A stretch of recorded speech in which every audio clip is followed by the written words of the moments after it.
Hello, welcome back to Linear Equations. In this video, you will be learning about how we can form linear equations using some real-life application problems. So let's see a typical problem here. Linnea wants to join a swimming course.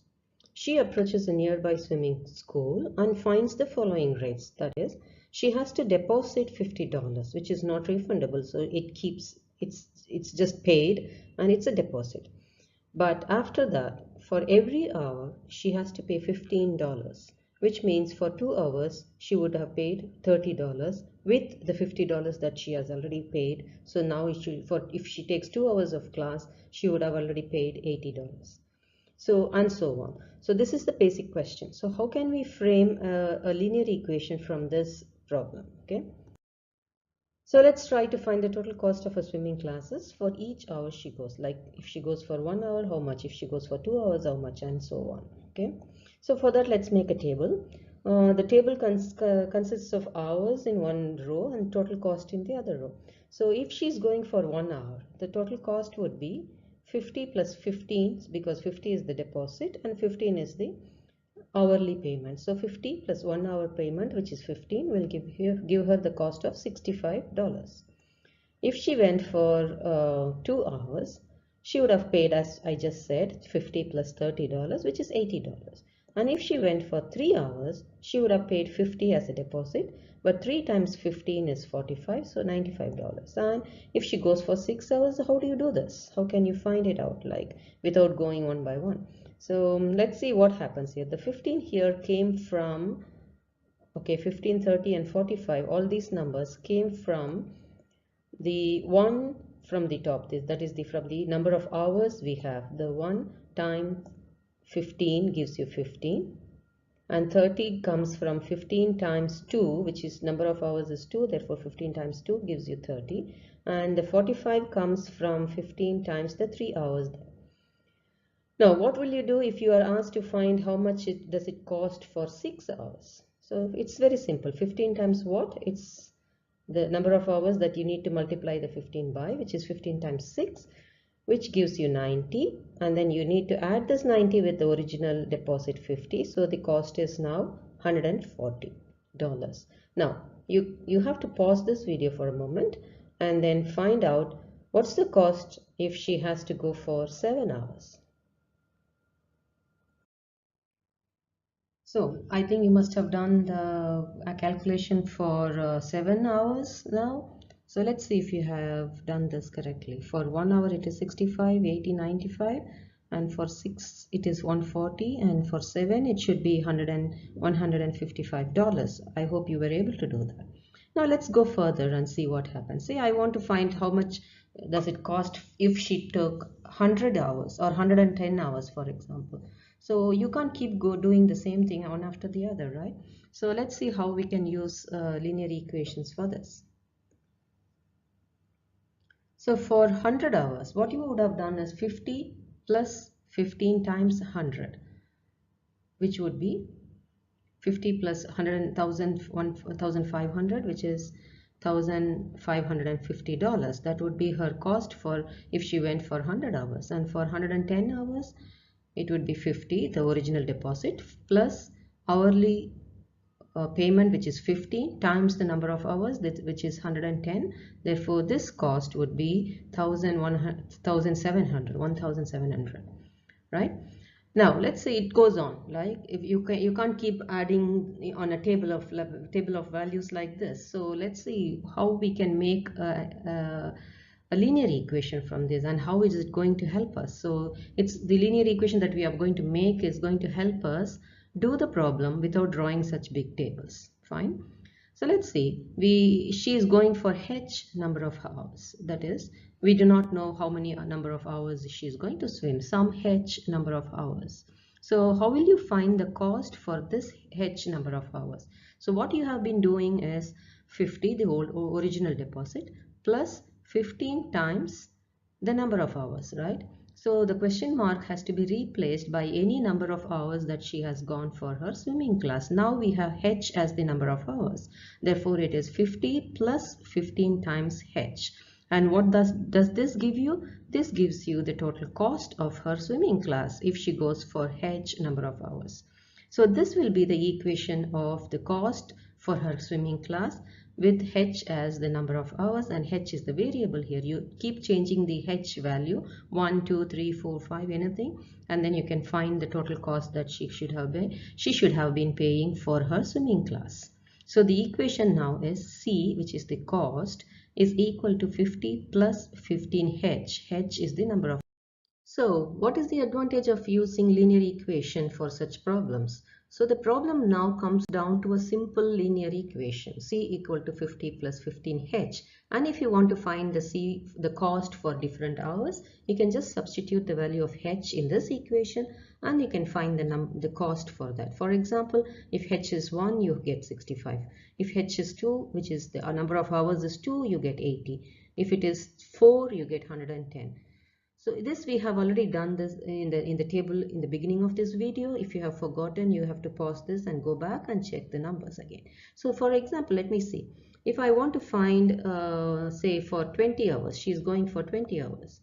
So all that I need to do is put this H value as 20, multiply this by 15 and then add it to 50 to get the cost that I want. So the cost is now very simple, which is $315. So it's very simple.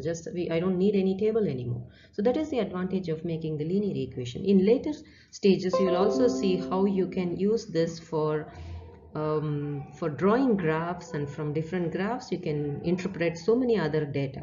So this is going to be very, very helpful for you in future.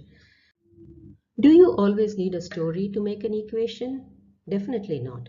You can make an equation just by looking at the set of numbers you have, 65, 80, 95 and 110 and so on. These are the numbers that you found for the cost, right? So this is corresponding to each hour that you heard. 1 hour, 2 hours, 3 hours and 4 hours. Now I'm not going to call this as hours because we are not going to have any story. There is no linear, there is no swimming classes, there are no costs. So it is just a number, 65, 80, 95 and 110. They are called sequence of numbers. They are given to you. Now the first number, so the one here I will call this as the first number is 65, the second number is 80, the third number is 95, fourth number is 110. So I can find easily what is fifth number, and you can find it. You know that you are going to get the number by adding 15 to the previous number. So all that you need to do is add 15 to this and then you will get the new number. And you know what is going to be the sixth number. Add 15 to this, you will get the sixth number. And so on. You know how to get this. But can you just go on to find, if I'm asking you to find what is the 100th number, it's going to be a very tedious job. So this is where the linear equation comes handy for us. So you know you're going to add 15 to get the next number. So you go back and start with the first one. What did you add to this 15? What did you add this 15 to get this 65? It's very simple, right? It's a very, very, very simple arithmetic question. So you should have got a 50 in the first place, so that you would have added 15 to it to get the 65. So to get 65, you added 115 to this 50.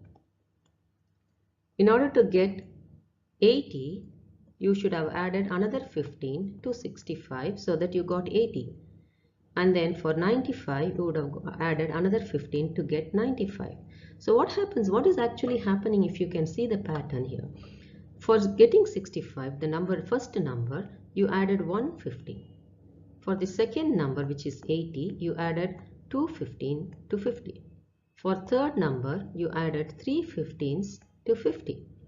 And so on. So if you want to say what is the number for 6, you would have added 6 15s to the 50 original number to get 140. You can check this calculation. It's going to be correct.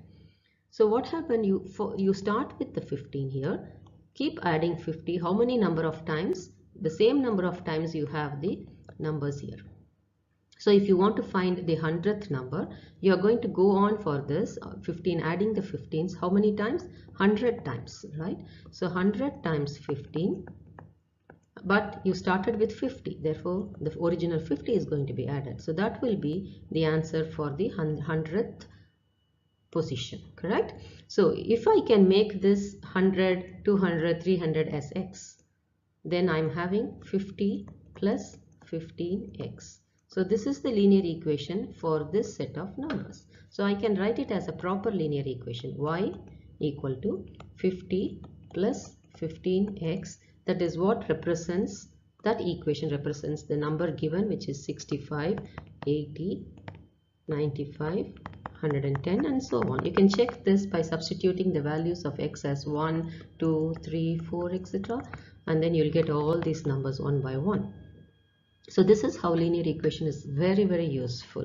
You can frame the linear equation from a given story, or you can also frame a linear equation just by looking at a sequence of numbers. Sequence of numbers means they are formed with some rule. In this case, the numbers are formed by adding 15 to the original number. So there is a rule to make a sequence. So if you are given such a sequence of numbers, you can easily make the linear equation from them. So here are some problems for you. Again, pause the video and see if you can make the linear equations for all these three sequences of numbers. So I hope you have paused the video and you're back. Now you can check your answers. So this is the first sequence is 3, 5, 7, 9, and all that you need to do is you need to write these numbers. You don't have to write them, but I'm just writing them so that I know what is going to come next. So what I'm thinking now is what is being added to get the next number. It's a very easy, simple guess. It is 2, therefore the next number would be 11, and just to make it sure, it will be 13 and so on. This is your sequence. So if you add a couple of numbers after that, you get the idea of what the sequence looks like. Now all that you need to do is what would be the number that came from. So you need to subtract the number 3, and therefore the number is 1. So you add 1 to the number that is being added is 2, therefore you add 1 to 1. So 1 plus 2 times 1, and then you need to add 2 2's to 1, so 1 plus 2 times 2 to get the second number, and then to 1, this one, you need to add 3 times 2 to get the third number, and so on.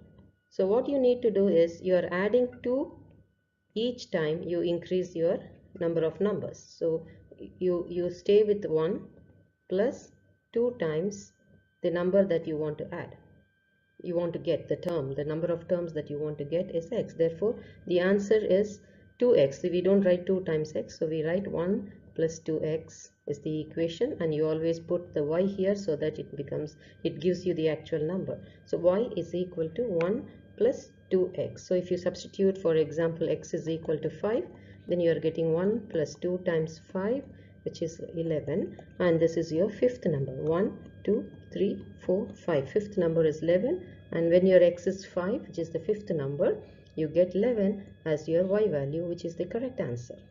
I hope you got this correct. Let's see what happens here. Again, you need to check what you're adding to get the next number. So it is going to be 30. You're adding 5. Therefore 30, 35, 40, and so on. It goes like this. And what should be your original number then? You have to add 5 to it so that you get 5, right? So the original number should have been a 0, because you add 0 to 5 to get 5. So there is nothing here. You didn't do anything. You started with the first number as 5 directly, and you kept adding 5 to it. So what happens here? 0 is the original number, and you keep adding 5 how many number of times you want, right? Whatever number of times you want, you keep adding 5 to the original number 0. So this is 0 plus 5x, correct, which is y. So the original number is 0. You keep adding 5 how many number of times you want. Say if you want 1, 2, 3, 4, 5, fifth number, you need to multiply 5 times 5 with adding it to 0. So adding to 0 5 times number of times you have. You want to find the number there. So the answer here is y equal to 0 plus 5x. I hope you got this answer, but this is not correct. We don't write this part. The actual answer that you should have written is y equal to 5x. There is no, it doesn't look like a plus bx, because this a is 0, so it looks like y equal to bx in this case. You will learn more about such equations later. So if you got this answer, you are perfect. But if you got this answer, you are halfway through and you have done a good job yet. Let's see what happens here. 100, 90, 80, 70. You are not adding anything to 100 to get the 90.